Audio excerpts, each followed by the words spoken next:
Y para analizar este tema me comunico con Claudio Fantina, analista internacional desde Argentina. Un gusto tenerlo aquí en DNews. Muy buenos días.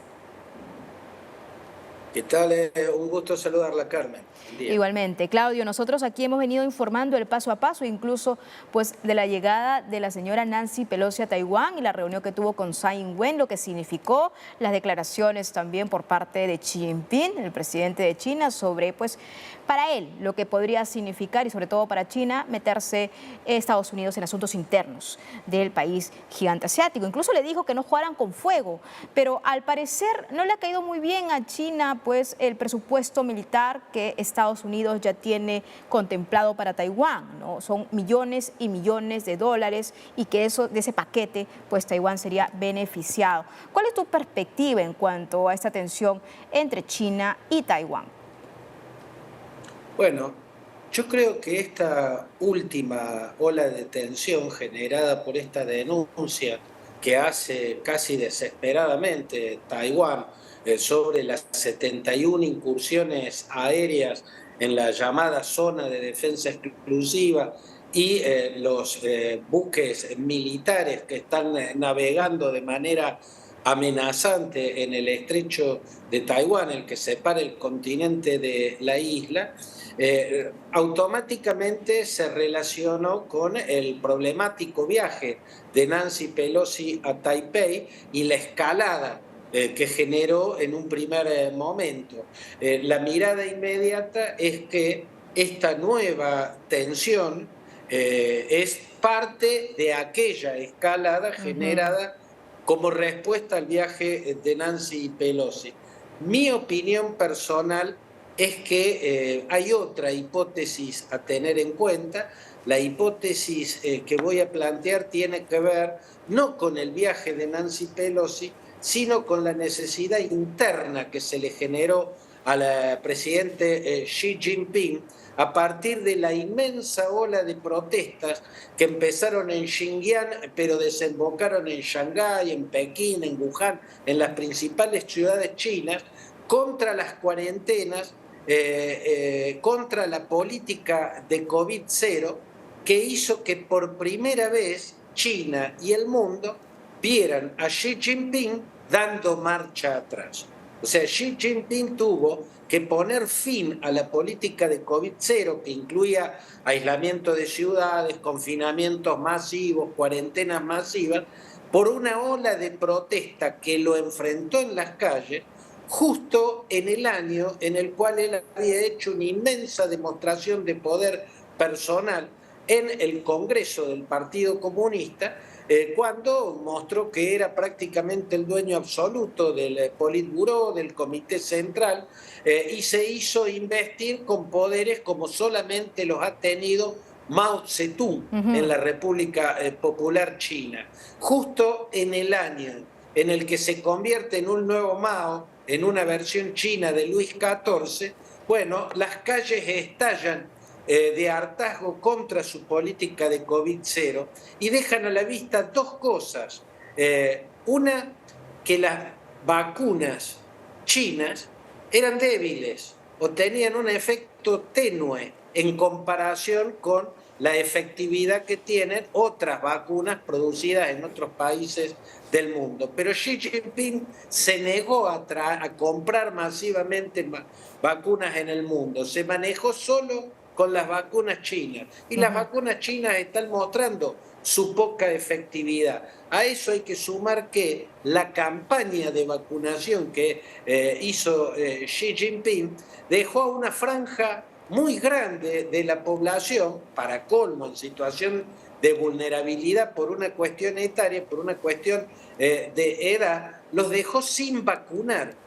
Por eso es que tiene que seguir en las políticas de COVID-0, las mismas políticas de confinamientos masivos del comienzo de la pandemia. O sea, hubo una gran muestra de debilidad, una falla muy grande en la supuesta gran eficacia de Xi Jinping.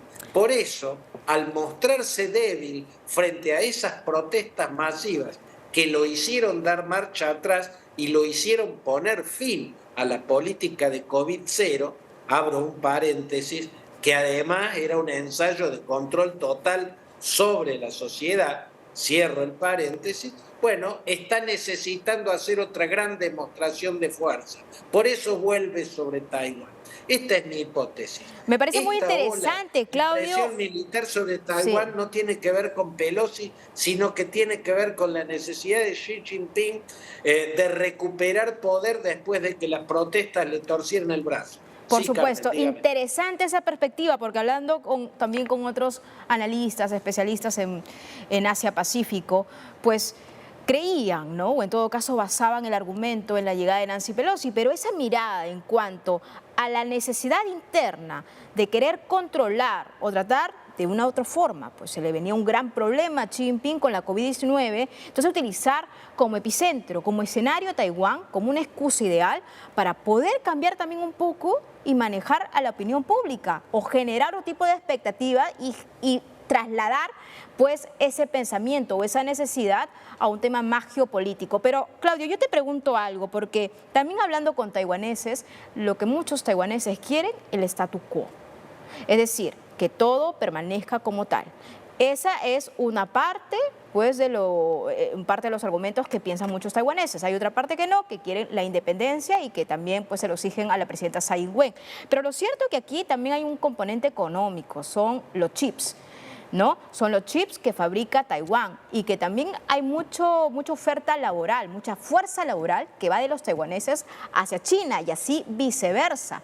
Y también Estados Unidos tiene pues millonarias contrataciones con Taiwán en cuanto a estos microchips. Entonces entramos también a otro escenario, ¿no? Es decir, de lo militar a lo económico. Así es, yo creo, Carmen, que en lo económico, tanto a Taiwán como a China, le conviene una continuidad de este statu quo, ¿no? El statu quo que impera desde 1950, cuando la guerra civil entre el Partido Comunista de Mao Zedong y de Zhou Enlai terminan venciendo al Kuomintang, el Partido Nacionalista de Chiang Kai-shek, y el Kuomintang, con el Chiang Kai-shek a la cabeza, bueno, se atrincheran en la isla de Taiwán. Ahí se congela una situación que provocó diversas escaladas muy fuertes, pero que nunca alteraron ese statu quo. A esta altura, Carmen, me parece que tiene lógica tu razonamiento.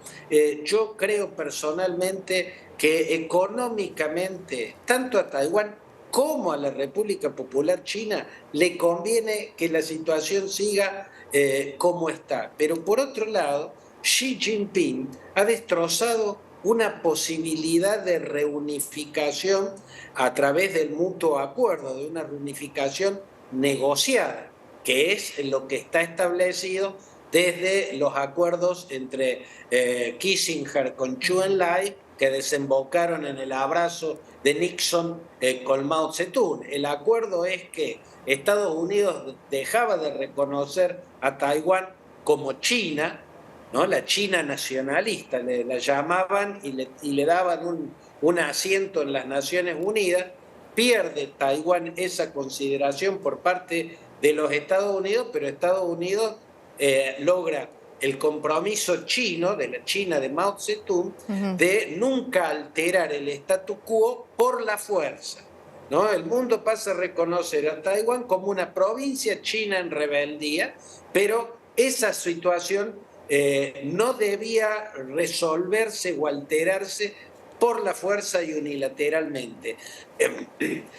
Esa posibilidad de resolver o volver a reunificar negociando y el mutuo acuerdo existía o existiría si Xi Jinping no hubiese alterado los acuerdos por Hong Kong, ¿no? Según los acuerdos por Hong Kong, todavía quedaban cerca de 30 años de permanencia de un statu quo al que Xi Jinping aplastó de un puñetazo, ¿no? Al destruir los acuerdos alcanzados por Deng Xiaoping y el entonces gobierno que encabezaba Margaret Thatcher en Gran Bretaña, imposibilita esa vía para Taiwán, porque también para Taiwán habría servido el modelo de negociación que propuso Deng Xiaoping, que era un país, dos sistemas, hacer una reunificación y que Taiwán conserve su propia forma de vida, su propia economía. Bueno, como lo alteraron en Hong Kong, ahora ya no sirve esa vía para Taiwán. Pero Taiwán en estos días está particularmente preocupado porque teme que Xi Jinping busque recuperar con una aventura militar o recurriendo al poderío militar contra Taiwán lo que perdió en la pulseada contra las protestas masivas en las calles, que le hicieron deponer su política COVID-0 en la primer marcha atrás que se le ha visto a Xi Jinping desde que ha llegado al poder. Totalmente de acuerdo. Ahora, lo que tú bien decías, ¿no?